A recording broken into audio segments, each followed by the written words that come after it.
Hi, welcome back to Finally Revealed. In this episode, I want to talk about limited liability companies. Now, most of my business and corporate things are over on the Big Brass channel, so check that out. But I get enough questions about this, and I thought it would be beneficial to have a video here as well. Limited liability companies are available to be formed in every state in the U.S., and they are what they say, limited liability company.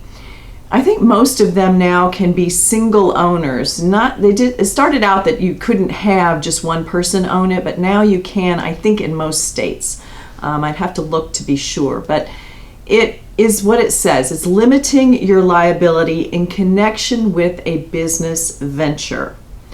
It is not an umbrella or a label that you just slap on and then you can do whatever you want. You still have to follow all of the corporate formalities that you do in a partnership or a corporation, whether a C or an S corp, a close corporation or a public corporation or a private. Now, there are different rules for public corporations than private, but there are still formalities.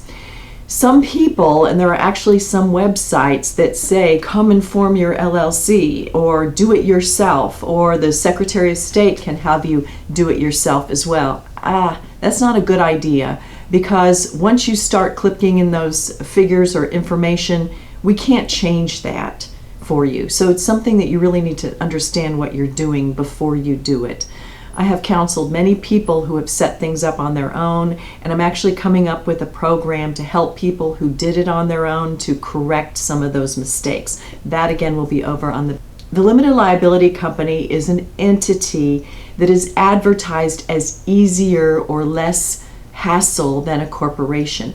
The fact is that limited liability companies and corporations serve different purposes. A couple of the differences are a limited liability company is not going to be a mechanism for you to get investors. Investors do not want to invest in a limited liability company. It's going to have to be a corporation. A limited liability company is best for ownership of a single piece of real estate, for example, for investment, or for to buy it, hold it, and sell it, or for rental property. It is limiting the liability for anything that happens in the context of that business to protect the individual owners. And that's what the limited liability part does. You can set up any kind of business in your own name. Just start an Etsy store or start a company. You can do that in your own name. If anything happens, there's a supplier issue, or if it's related to a rental property and somebody falls down, or something gets burned up in a fire, or something happens, then the party that is the owner is going to be responsible. And if it's you yourself, then it's going to be you yourself who's responsible, and your individual assets that can be used to make good on that situation.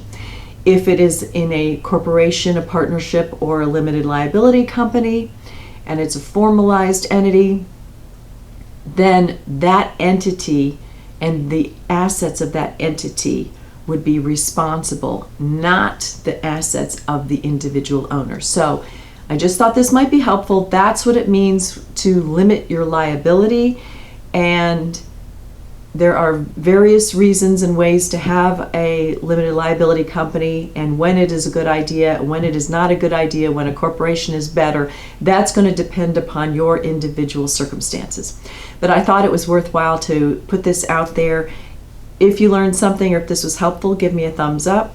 Leave any comments or questions below. Go to the Big Brass for any business-related questions, and share this with someone who might be talking to you about what they want to do and it might help them. Subscribe to see the other videos, and come back and see me next time. Thanks for watching.